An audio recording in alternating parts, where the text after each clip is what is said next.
उन्होंने अनेक महिलाओं को धर्म की आड़ में शोषित किया,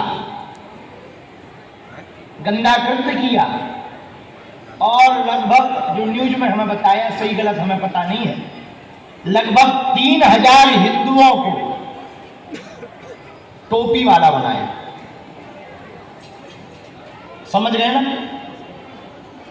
भारत में अभी बाबावाद बहुत चल रहा है। भारत में बाबावाद बहुत चल रहा है।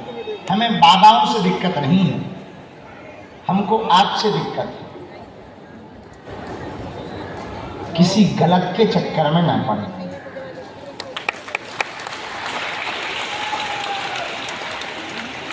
यदि गलत परंपरा, गलत संस्कृति, गलत विचारधारा, गंदी मानसिकता के व्यक्ति के संरक्षण में तुम पहुंच जाओगे और उसकी कुंठित मानसिकता होगी तो वो तुमको भी भ्रष्ट कर देगा।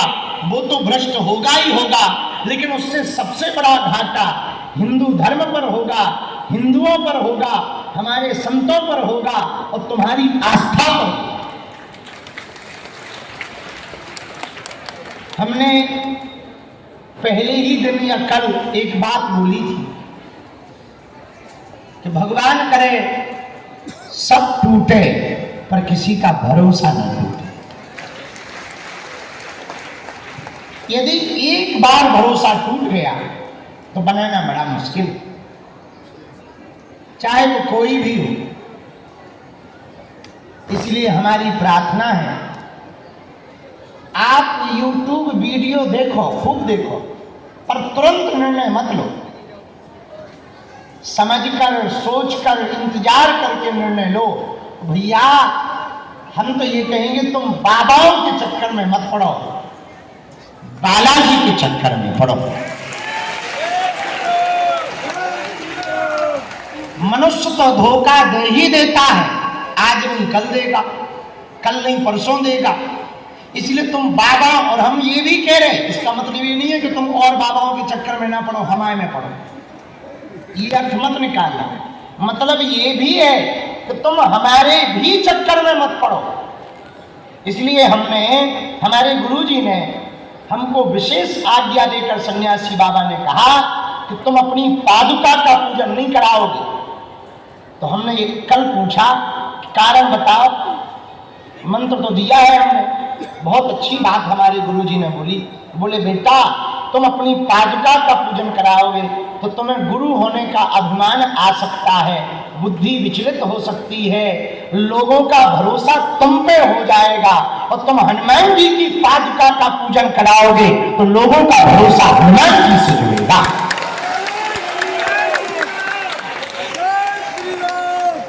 और हनुमान जी से जुड़ेगा तो तुम रहो ना रहो, तुम बैठो ना बैठो, तुम्हारी मति खराब हो जाए, अगला हो जाओ, पगला हो जाओ, भग जाओ, तप जाओ, तब भी बागेश्वर धाम के लोगों का भरोसा नहीं टूटेगा। वो भरोसा दृढ़ बना रहेगा। हमें ये बात बहुत अच्छी लगी। हमने बिना विचार किए कहा, गुरुदेव आपने जो आज्ञा दी हम जब तक जिएंगे तन से, मन से, सर्वस्व से आपकी इस आज्ञा का उल्लंघन नहीं होने देंगे। और हमारे गुरुजी फिर बहुत प्रसन्न हुए, बोले बहुत अच्छा है। और हमको बहुत खुशी हुई कि इस साल, शायद वो वीडियो आप लोगों ने टीवी पे देखा हो, कि इस साल पहली बार मंदिर से पादुका, आज तक जितनी भी पादुकाएं हैं या तो वो विसर्जित हुई जल में या वो अभी भी समाधि के पास रखी। कभी भी समाधि की हमने फोटो वीडियो जारी नहीं करवाया, गुरु आज्ञा नहीं। लेकिन कई लोगों ने चोरी छुपके से कुछ फोटो पुरानी हमारी वाली बना दी जब हमें ज्ञान नहीं था। तो पहली बार समाधि स्थल से पादुका उठकर शाही सवारी के साथ यहां पर स्थापित हुई। हमारे शिष्य, बालाजी के शिष्य आप लोग हो तो परंपरा आप लोगों को चलानी है। इसलिए आज हम एक आज्ञा तुम लोगों को दे रहे हैं। हम भले ही ना रहें, मान लो विदेश चले गए, ऐसा मत समझना गलत कि हमें बिल्कुल ही जाना है, नहीं तो कई लोग बड़ा नाराज होते हैं फिर कि आप ऐसा क्यों बोलते। तो हम ऐसा नहीं बोल रहे हैं कि हमें मरना वरना है, अभी तो बहुत काम है, ब्याह ब्याह करना है।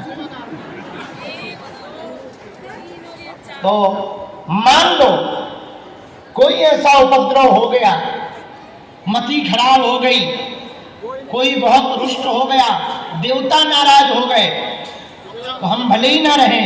आज जितने भी चेला बैठे हैं, हमारी आज्ञा है, ये शाही सवारी और पादुका पूजन की परंपरा हम आज से तुम लोगों को सौंप रहे हैं। और जितने मंडल हैं, यदि तुम वास्तविक जीवन भर के लिए मंडल बने हो तो एक आज्ञा मंडलों को है, हर वर्ष एक एक मंडल को पादुका की सवारी सेवा करने का सौभाग्य मिलेगा।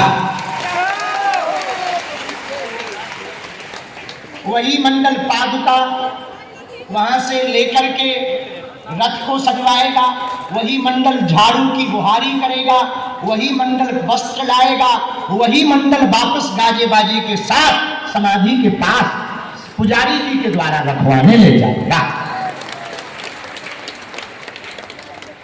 और वही मंडल सुंदरकांड का पाठ 3 दिन तक करेगा।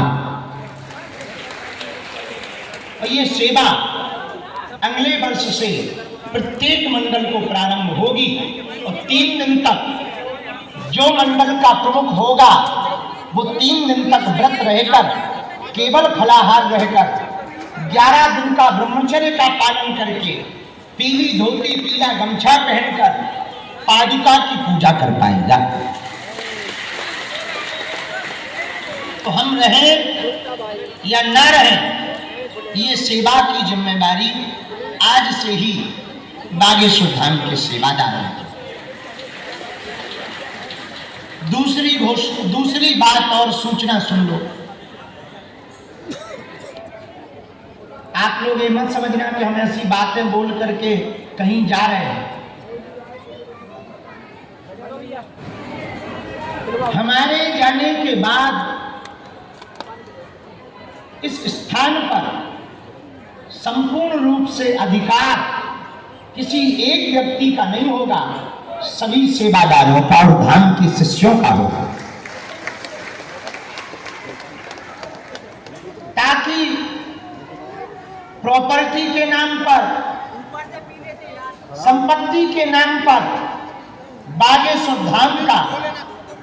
बागेश्वर धाम की बदनामी पूरी दुनिया में ना जाए।